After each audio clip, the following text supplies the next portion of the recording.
Hi guys, welcome to episode 11 of Technofish News. Sorry it's a little bit late and a lot going on, and there's been a few events lately, so I thought I'd do a quick catch up now before we hit next week, see what happens then.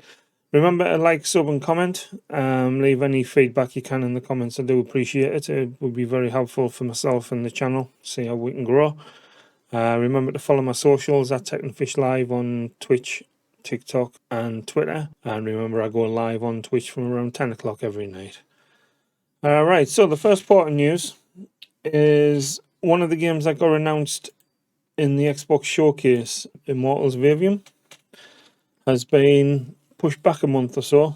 It's not going to release until around August time now, apparently. It looked quite interesting. It looked very much like Destiny kind of vibes to me.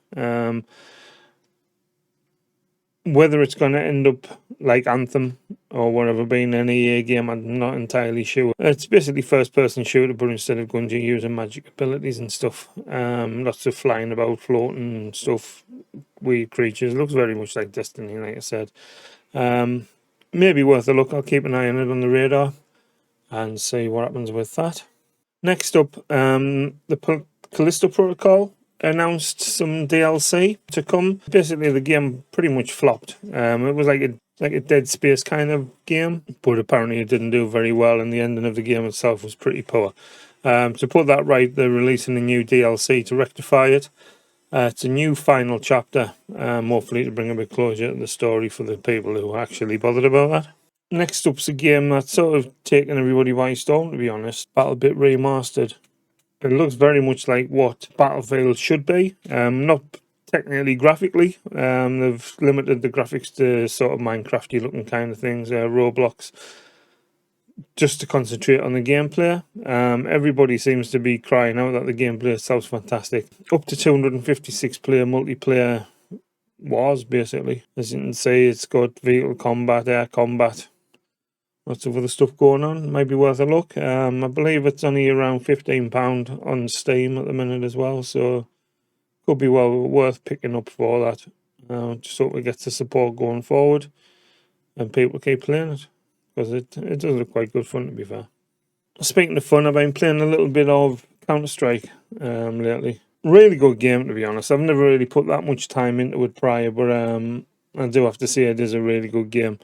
I didn't realise you had to buy the actual sort of ranked side of it, Premier or whatever it was called, Prime.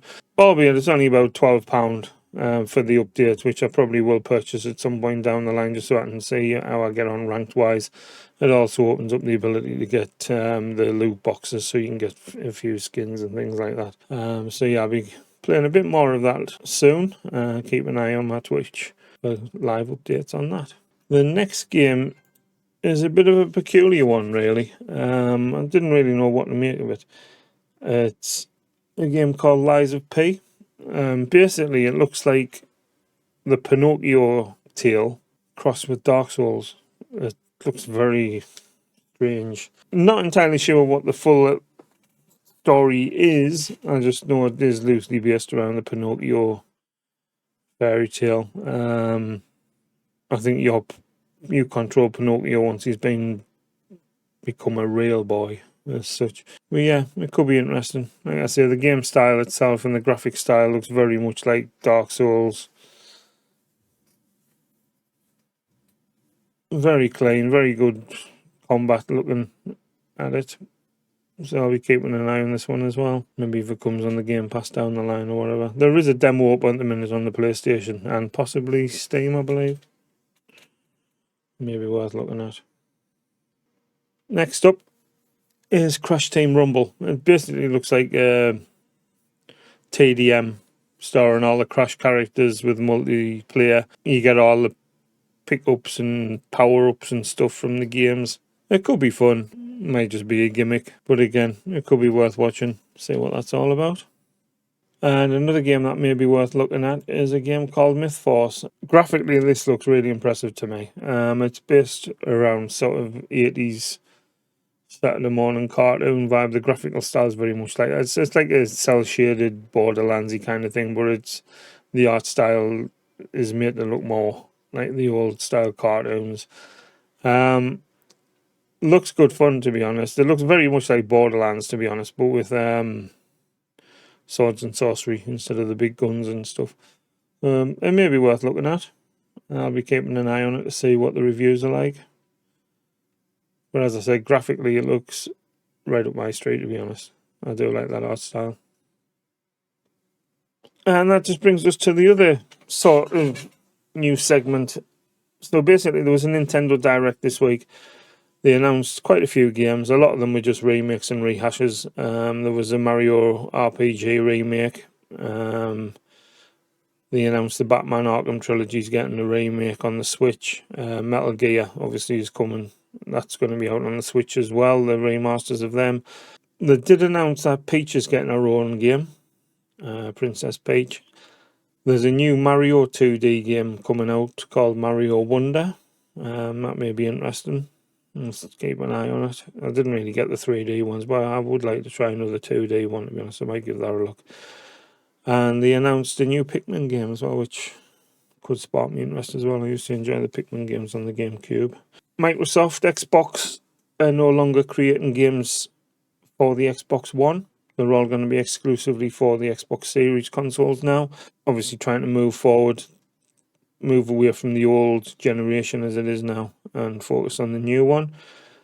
It'll be interesting to see if PlayStation do the same with the PS4, PS5 games. I imagine they will. I imagine the game devs will probably force their hand on that one, to be honest. So it looks like it's the end of the last generation now.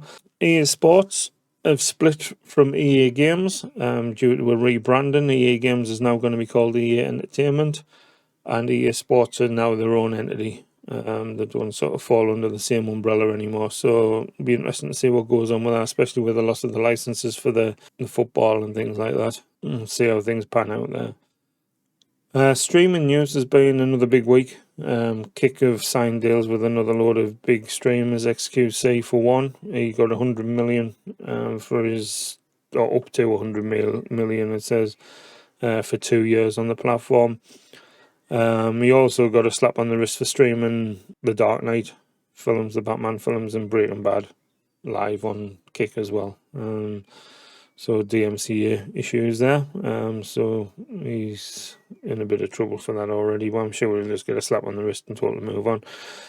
They did acquire Amaranth as well, which has brought her following over, and literally the first thing you see when you load up the Kick app now is her wearing next to nothing, which is a bit sad really, but never mind. Apparently she's not getting quite as much. I think she's on 30 million or so much for a 2-year deal for her. It'll be interesting to see what happens with the other gamers, to be honest. Like the other sort of FPS guys I tend to watch. Cluxy's deal ran out with Twitch, so he's now free to stream wherever he wants, and he made an appearance on the platform. And I'm sure a few of the other guys will follow suit as well, but we'll see. Streaming wise, it looks a bit grim for Twitch at the minute, but I'm going to persevere there. It's all stuff that won't really affect me in the meantime, so I'll just carry on as I am, see how things go, keep me ear to the ground and see what happens with the other platforms, and we'll go from there. Similarly, Tafew's quit, or he's taken an indefinite hiatus, apparently. Due to feeling the pressures and feeling trapped from streaming every day. It is quite an undertaking, to be honest, to go live. I mean, I only do a few hours and I can only imagine what it's like for these guys that do full time, to be honest. But he's decided to step away for a while, maybe permanent, and try and get himself back. It's not like he can't afford it, to be honest, but never mind. So yeah, it'll be interesting to see how things pan out in the streaming space over the next few weeks. See what happens with the other guys, and we'll keep an eye out on that, and I'll keep you updated if there's any more to come from it. In the meantime, remember to like this video, sub to the channel, leave a comment below. Any feedback is good feedback, as I keep saying. Would appreciate any of your views, anything like that. It's open for conversation. If I've said something you don't agree with, please let's have a chat in the comments and we'll go from there. Remember to follow my socials. As I said at the beginning, it's at Technofish Live on TikTok and Twitter. And remember to catch me live on twitch.tv/Technofish Live from around 10 o'clock UK time on a night on Twitch, and I shall catch up with you later. Ciao for now.